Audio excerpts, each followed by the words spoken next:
tardes, profesor. Buenos días, ¿cómo estás? Estamos bien, con sueño. Ya me pasó ayer, amanecí con sueño por los temblores. Estaba No con miedo de los temblores. Es que no podía dormir ya después. Ah, Ya no le tengo tanto pánico, antes sí. Antes le tenía miedo, ahora ya no extremo, digamos. ahí yo estaba despierto, estaba haciendo un trabajo de costo, después lo mandé, después me dormí, después me volví a despertar, ya ahí no me pude dormir, así que me puse a jugar un rato.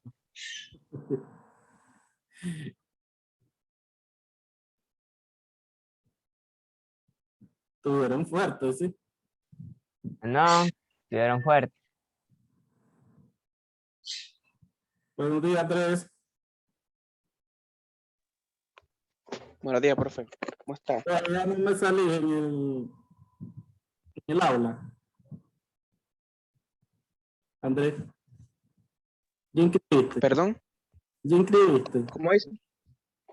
Sí, ya, pero aún no me aparece en la clase en Sí. la plataforma. No me apareces vos. Imagino que poco a poco se van a ir apareciendo. Lo que Sí, pasa. antier inscribí. Ah, ya. Sí, la asignación ahí me avisa. Profe, una pregunta. ¿Sí? ¿Por qué en eso que estamos viendo en costo se tiene que trabajar con todos los decimales? ¿Por qué si trabajo con dos no da? Porque como vos vas a llegar a un número redondo, o sea, vos partís con, por ejemplo, con 1000, pero esos 1000 cosas, pongámosle, lo tenés que destinar para mano de obra, para sí, para materiales, mano de obra y sí. Entonces, esa distribución, si vos llegas con 2 centavos, no llegas a los redondos 1000 o a la cifra redonda, que es el total del costo. El total de costo es una cifra redonda. Y con dos... Sí, porque yo me puse a estar haciéndolo así con dos y no me daba después. Entonces después me puse, aunque es más difícil estar adivinando el montón Sí, de números. nunca va. Yo lo comprobé. Sí, y fíjese que yo no sé, nosotros hicimos uno con el profesor Sergio, un ejercicio Y en cuadró. clase, y fíjese que le íbamos trabajando con Con dos, dos. y cuadró, Eh, pero al hacer este otro, yo lo trabajé con dos y a mí no me dio. Hay unos que es imposible. Yo para los exámenes, yo redondía, yo lo hacía primero, digamos que buscaba una cifra que llegara así como decís vos, para que los alumnos no tuvieran problemas y Sí. que no usaran todita la cifra. Pero es una cosa de que vos tenés que acomodarlo como profesor. Vos tenés que hacer el ejercicio primero, acomodarlo para que cuadre así y los alumnos no tengan problemas. Pero eso no nos dijo a nosotros el profesor. Bueno, yo sé que así sí, porque si no, no cuadra. Es imposible que cuadre. Sí, yo estuve ahí haciéndolo varias veces y igual no daba. No, no va. Sí, yo no sé si a la Angie, vos Angie, a vos sí te dio bien, Tuve que poner todos los decimales también. ¿ves? Ya viste. Sí, es que en el que nosotros trabajamos en clase, yo no sé si era porque era con montos pequeños, las cantidades eran pequeñas. Sí, y con él sí dio, pero al hacerlo yo de dos maneras, bueno, con dos decimales, no daba. Lo No tuve que da. trabajar con toditos los decimales. No da. Ahora ya sé entonces que es con todo. Sí, es con todo. Ese costo por proceso es con todo. Y ahí lo van a ir viendo más, me imagino. Sí, Ya con un ejercicio completo, no sé cómo. solo estamos viendo tres departamentos. Sí, pero no están haciendo estado financiero ni costo de No, nivel. eso no. Entonces ahí poco a poco se va metiendo. se va metiendo esa parte. Ojalá que no, sí. No, no quiero. Además de laboratorio. Ahí no está usted, pues, para que nos ayude.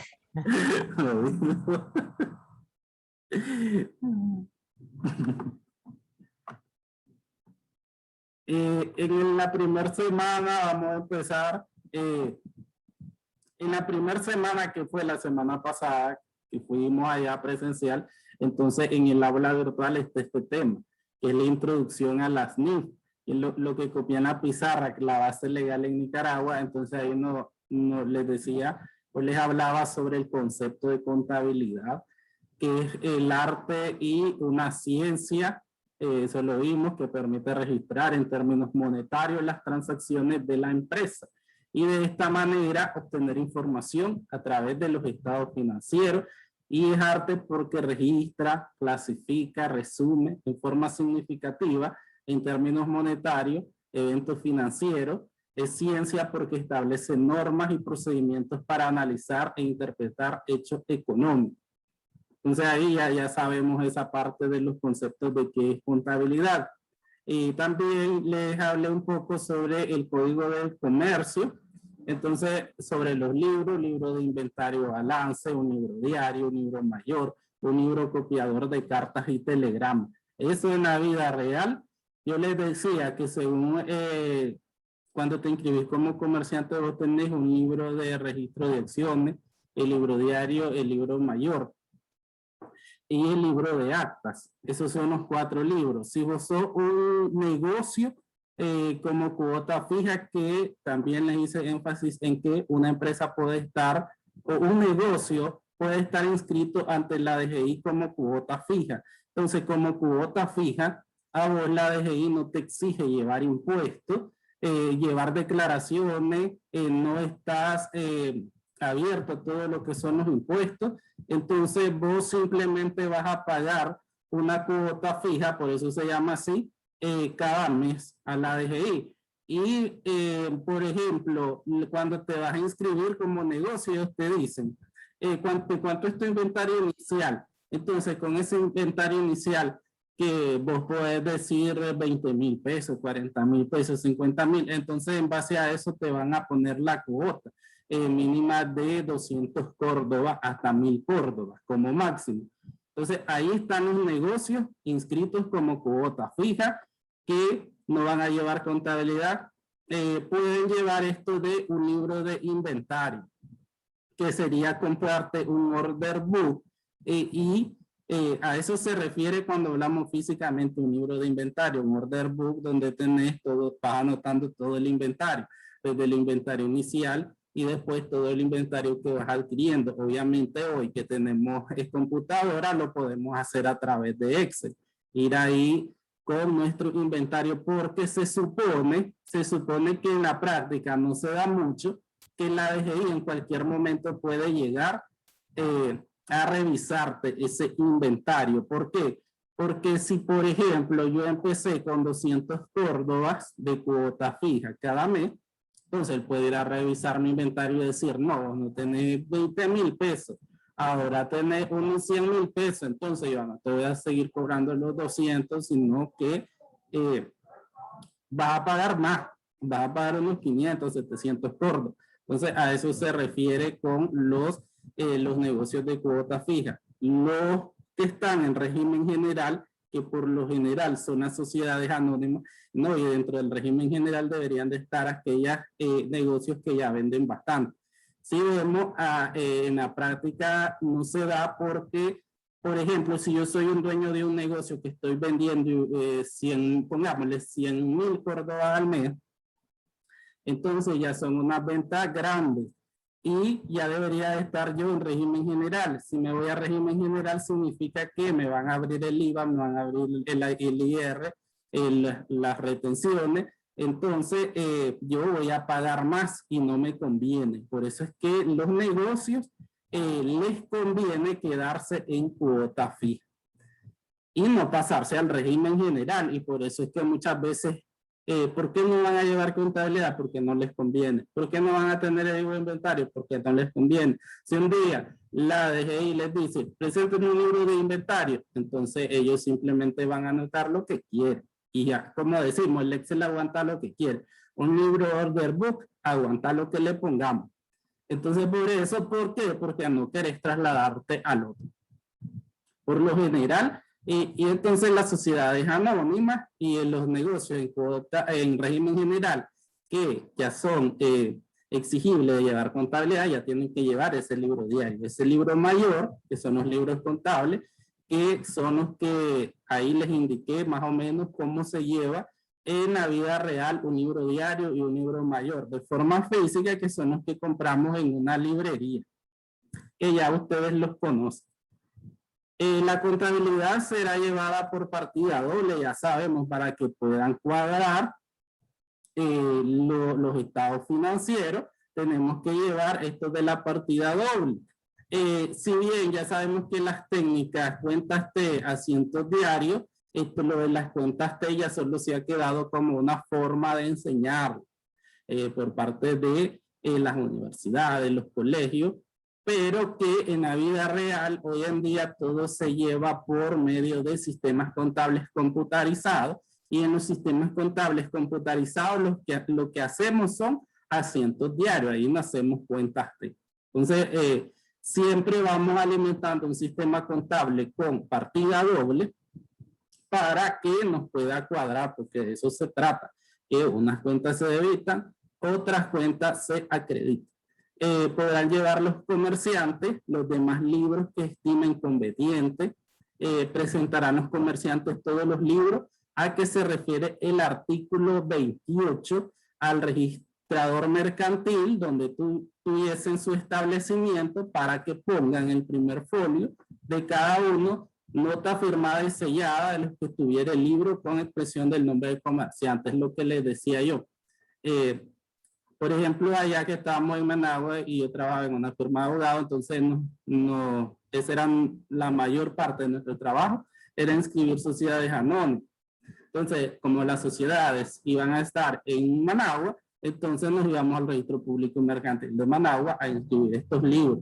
Y estos libros lo que les decía es llevar una hoja de papel sellado donde le pedís al registrador que te inscriba como comerciante, y con esa hoja de papel sellado que la tiene que firmar el representante legal de la compañía, anexás esos 4 libros. O sea, los 4 libros los compras en una librería y los presentás con el papel sellado. Entonces, una vez que obviamente ahí pagás y después ya te entregan los libros. Cuando te entregan los libros inscrito, eso de inscrito significa que en la primera hoja te le pusieron un sello de inscripción y que cada hoja lleva un sellado. Entonces ahí constatás que la sociedad está inscrita legalmente.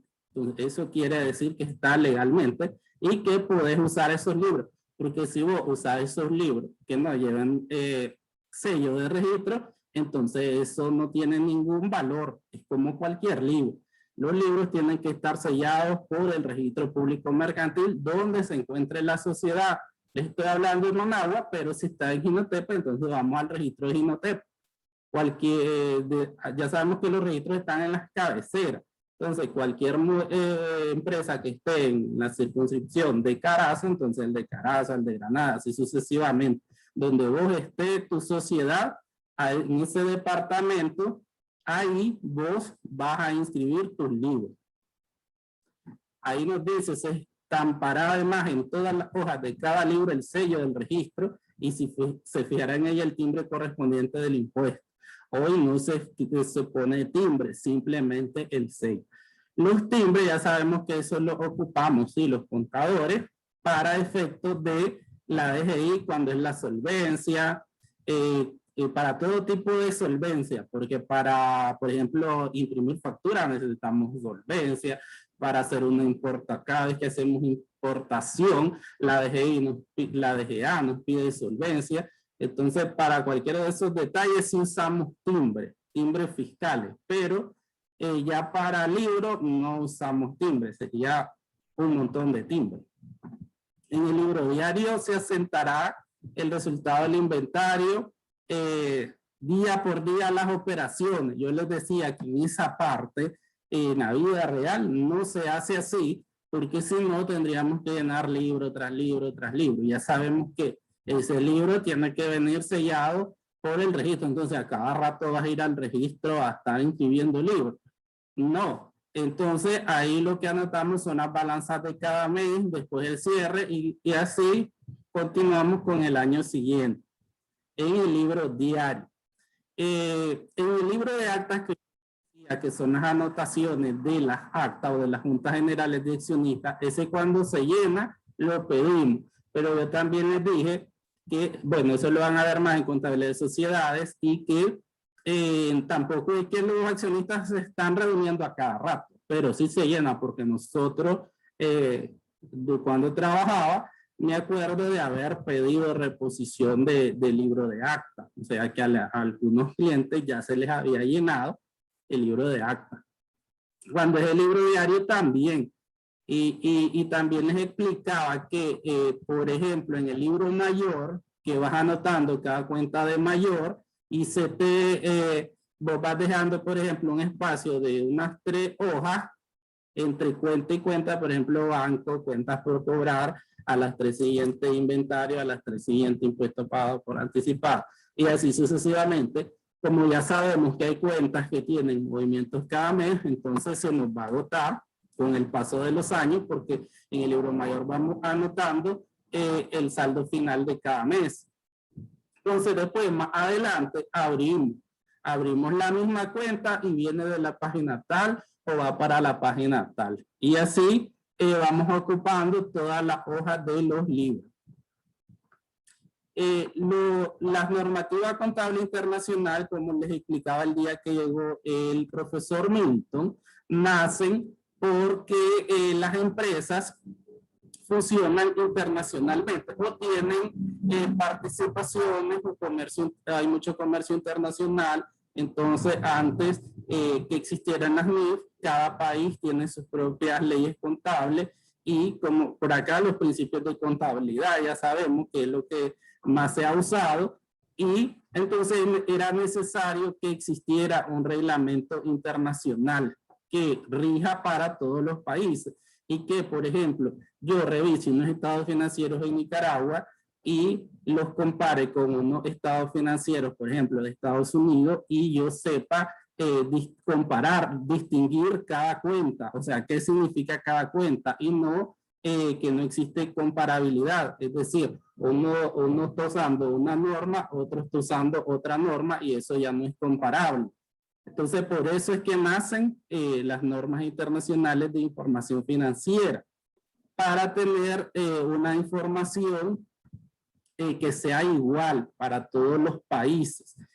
Y por eso nacen en Estados Unidos, y aquí son varios, hay un comité de instituciones que se juntaron para crear estas normas.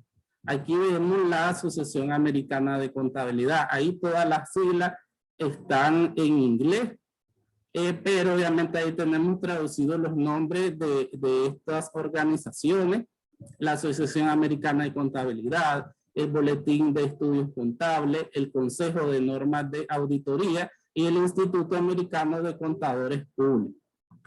Aquí nos habla de eso mismo, que nos decía el profesor. Las actividades comerciales se fueron internacionalizando y asimismo la información contable, es decir, un empresario con su negocio en América estaba haciendo negocios con un colega japonés. Esta situación empezó a repercutir en la forma en que las personas de diferentes países veían los estados financieros. Con esa problemática es que surgen las normas internacionales de contabilidad. Si nos acordamos, antes de las NIF existieron las NIF, que son normas internacionales de contabilidad. Su principal objetivo es la uniformidad en la presentación de la información en los estados financieros, sin importar la nacionalidad de quienes estuviera leyendo e interpretando. Entonces, eso es lo que le decía, buscamos la uniformidad, que quien esté en los Estados Unidos, que esté en Japón, que esté en Nicaragua, que esté en Sudamérica, pueda leer e interpretar esos estados financieros.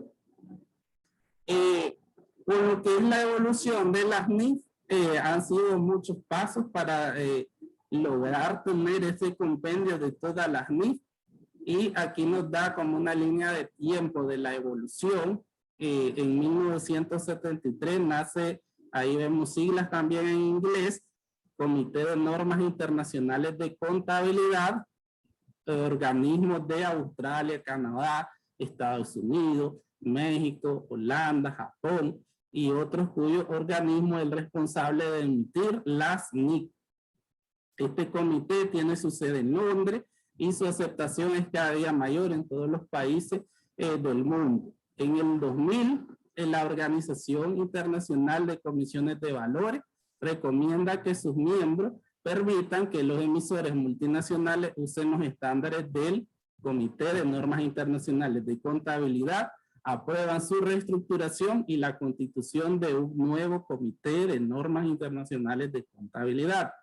En el 2001 se anuncian los miembros y el nuevo nombre del IAPS. Ahí cambió de nombre. Ahora se llama Consejo de Normas Internacionales de Información Financiera.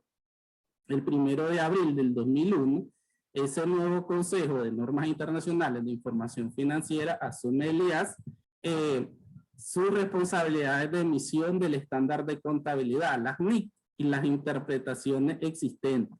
En el 2002, el Comité Permanente de Interpretaciones es renombrado como IFI, Comité de Interpretaciones de las NIF, con el mandato no solo para interpretar las NIC y NIF existentes, sino también para proporcionar orientación oportuna sobre materias que no estén abordadas en las NIC y las NIF. Europa exige a las empresas cotizadas que apliquen las NIF a partir de 2005. En el 2003 se publica la primera norma definitiva, la NIF 1, y el primer borrador, interpretación de la IF, del Comité de Interpretaciones de las NIF. Se completa el proyecto de mejoramiento y revisiones principales a 14 NIF. En el 2004, gran debate sobre la NIF 39 en Europa, que se traduce finalmente en su adopción. Con la supresión de 2 secciones de la NIC 39, comienza la emisión a través de la red de reuniones del IAPS, primer documento de debate del IAPS y primera interpretación del IF. Se publica la NIC 2 de la 2 a la 6. En el 2005 se abre al público las reuniones de los grupos de trabajo, se publica la NIC 7, se publican interpretaciones de la NIC 6 y 7. En el 2006 el IAPS anuncia que antes del 2009 no serán efectivos nuevos estándares principales, se publica la NIF, se publican las interpretaciones 8 a 12. En el 2007, el Comité de Interpretaciones es ampliado de 12 a 14 miembros, se publican revisiones a la NIC 1, la NIC 23, se publican interpretaciones 13 y 14, la Junta propone NIF separado para las entidades de tamaño mediano y pequeña empresa. Ahí en el 2007 ya vemos que todo lo que iniciamos desde el 2001 son las NIF que ahora le llamamos NIF integrales, que veíamos que las NIF integrales hoy en día se usan para empresas que cotizan en bolsa, para los bancos, las compañías aseguradoras. Y aquí en el 2007 es donde nacen las NIF para pymes, que son las que les dije que el programa de NIF es lo que nos manda a estudiar, pero que nosotros vamos a ver algunos ejercicios basados en NIF integral. O sea, aquí se separa ya para la pequeña empresa. O sea, como que van más adecuadas porque hay ciertos conceptos o estructuras que puedan ser muy amplias para una pequeña empresa. O sea, que digamos que las NIF integrales no cabían para una pequeña empresa. Es por eso que se hacen por separado las NIF para la pequeña y mediana empresa, para que se puedan aplicar en este tipo de entidades que tienen una estructura más pequeña. En el 2008, el Instituto Americano de Contadores Públicos designa LEAPS como emisor reconocido del estándar. Se emiten enmiendas a la NIF 1, NIF 2, NIF 3, NIF 7, la NIF 1, NIF 27, NIF 32 y NIF 39. Se publican interpretaciones 16 y 17. En el 2009, el LEAPS es ampliado a 16 miembros. Se emiten enmiendas a la NIF 1, NIF 2, NIF 24, 32 en interpretaciones. Se emite la NIF 9, que tiene que ver con clasificación y medición de activos financieros, como la primera fase de reemplazo. En la Junta hace la NIF 39. Se emiten los segundos mejoramientos anuales del estándar. Se emiten interpretaciones 18 y 19. Entonces aquí lo que vemos es que obviamente varias NIF han sufrido alguna reestructuración. Entonces, porque va viendo de que todas esas aplicaciones no se van dando o se hicieron de forma rápida y no caben ahí. Entonces se van mejorando lo que es la NIF para que obviamente se puedan aplicar. Ahí en la parte práctica, o sea que aquí vemos NIF 1, NIF 2, NIF 3, pero ahí poco a poco vamos a ir viendo algunas de ellas y vamos a ir viendo cómo se aplica, porque la parte, yo les decía, la parte importante no es solo saber cuántas NIF existe o qué significa cada una de esas NIF, sino es saber cómo la vamos a aplicar. Entonces ahí con pequeño ejemplo, o sea, aquí no vamos a, lo que aquí no vamos a ver, digamos, es un ejercicio completo de eso de llegar al estado financiero. No es tanto así, sino es hacer ejemplos de cómo se aplica la NIF, cada una de las NIF que vamos a ir estudiando. Entonces ahí vamos a ver un ejercicio basado solo en la aplicación de esa NIF. Entonces no vamos a ver un ejercicio que comenzamos con partida doble, que con asiento, que llegamos a estado financiero. De ese tipo de ejercicio, no. Aquí es estudiar la NIF, por ejemplo, propiedad, planta y equipo, y que nosotros hagamos un ejercicio donde se muestra cómo se aplica en la propiedad, planta y equipo. Unos asientos sobre depreciación, sobre compra, adquisición baja de activos fijos. O sea, un ejemplo. Entonces, por ahí va la clase. En Nicaragua, como dice aquí, el 95% de las compañías utilizan principios de contabilidad generalmente aceptados. Puede que hoy existan menos, pero vemos que la proporción es grande, utilizando lo que decía en la vida real. Muy pocas empresas utilizan NIF. Sin embargo, mediante resolución emitida el 24 de junio de 2003, el Comité de Normas de Contabilidad y la Junta de Colegio de Contadores Públicos adoptaron las NIF vigentes al 1 de enero de 2001, emitidas por el Comité de Normas Internacionales de Contabilidad.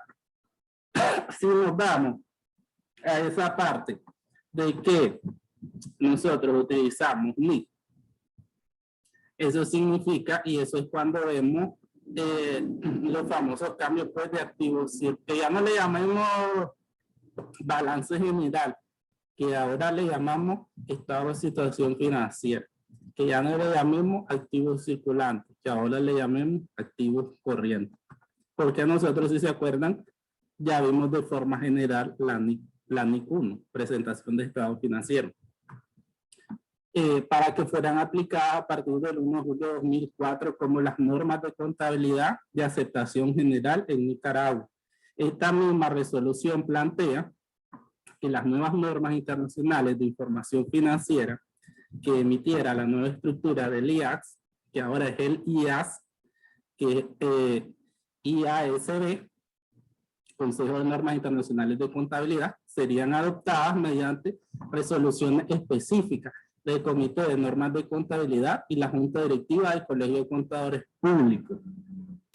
En el 2007 se emitió una resolución para una prórroga al 2009 para que se aplicaran de manera integral las NIF, en vista que el 9 de julio del 2009 fue formalmente emitida la norma internacional para la pequeña y mediana entidad por parte del IAS. La Junta Directiva del Colegio de Contadores de Nicaragua dictó el 31 de mayo de 2010 un pronunciamiento sobre la adopción de la norma internacional de información financiera para pequeña y mediana entidad, que son las NIF para pymes.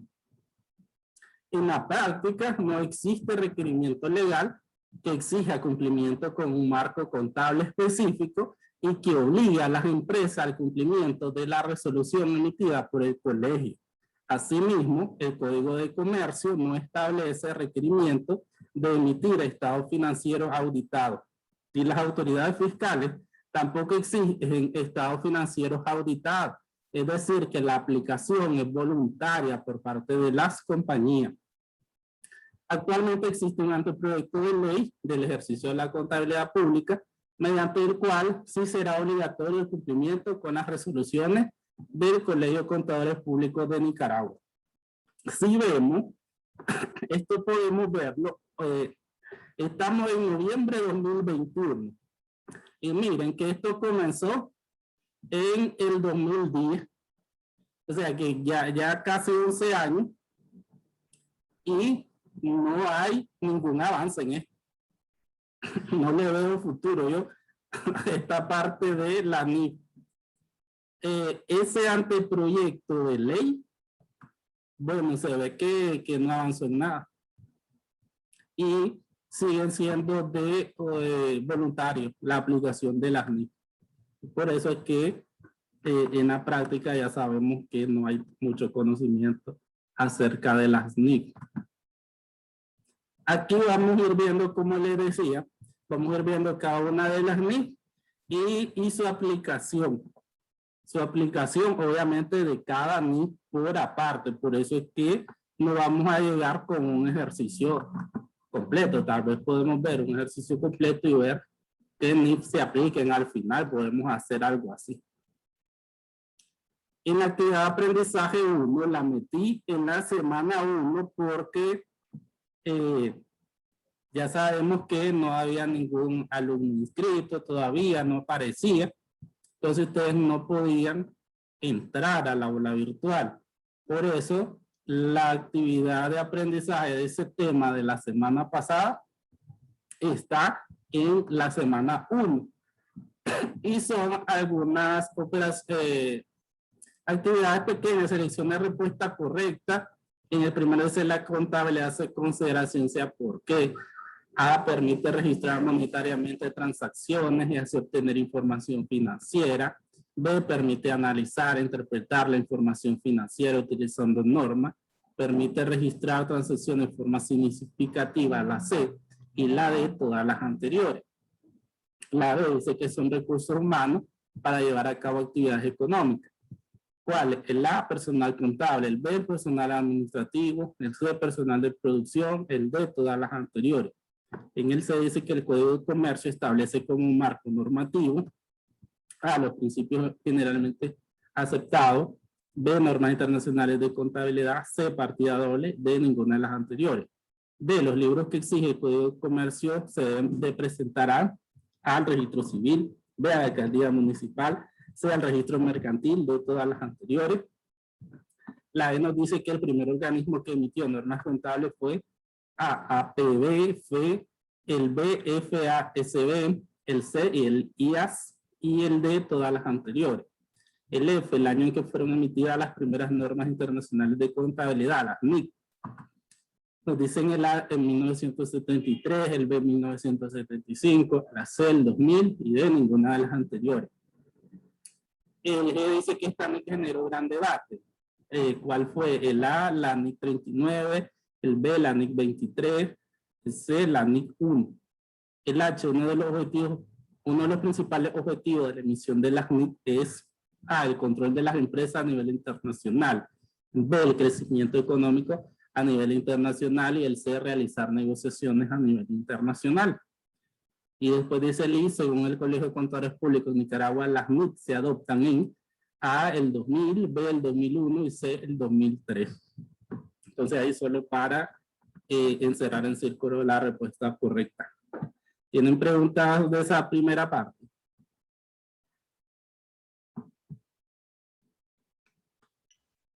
Repita, no, profe. ¿Tienen preguntas? Repita, no. ¿Cuál? ¿Qué es lo que vamos a hacer? Es que andaba haciendo unas cosas. Solo cerrar el círculo. Es la primera, la de la semana pasada. La de la semana pasada. Ya. En el tema de... Solo vamos a encerrar en círculo la respuesta correcta. Sí. Solo encerrar en círculo. ¿Para cuándo es el trabajo? Hay dos tareas. Las dos son para el martes. ¿Se la llevamos presencial o la vamos a subir al aula? No, ahí al aula. Dele, pues. Bueno, ya ahora lo que les iba a comentar es que tenemos asistencia en el aula virtual. No sé si se fijaron. Entonces, ahora va a haber más control sobre la asistencia y, bueno, nos piden que apliquemos el reglamento, que el alumno que tenga 2 inasistencias para un parcial, entonces no tiene derecho al examen. Las asistencias se van a tomar dentro de las videoconferencias. O sea, nosotros como profesores vamos a marcar la asistencia mientras estemos en videoconferencia de las personas que se conectaron. Y cuando sea presencial, nosotros de forma manual también vamos a hacerlo ahí en clase, de levantarla, obviamente en el aula virtual, no de forma física. Entonces, para los alumnos que no se conecten. Veo que no se conectó Evelyn. Digamos, lo que les quiero decir es que, por ejemplo, antes yo no tomaba asistencia de nada, habían profesores que dicen que sí tomaban asistencia, llevaban control. Hoy yo lo tengo que tomar cada semana. Cada semana yo tengo que tomar asistencia y subirla a la semana del aula virtual, porque por medio de eso a mí me van a estar monitoreando que si la tomé o no la tomé. Entonces ahora los alumnos que no participen en videoconferencia, entonces van a tener ese problema que antes, por ejemplo, conmigo no lo tenían, porque yo no levantaba asistencia. Pero ahora lo tengo que hacer para que le avisen a las personas que ustedes conocen como deben, que se tiene que estar conectando, porque si no se va a quedar ausente y después a mí me van a exigir que aplique reglamento. Vamos a volvernos a conectar, ¿oyeron? Porque ahorita me va a sacar.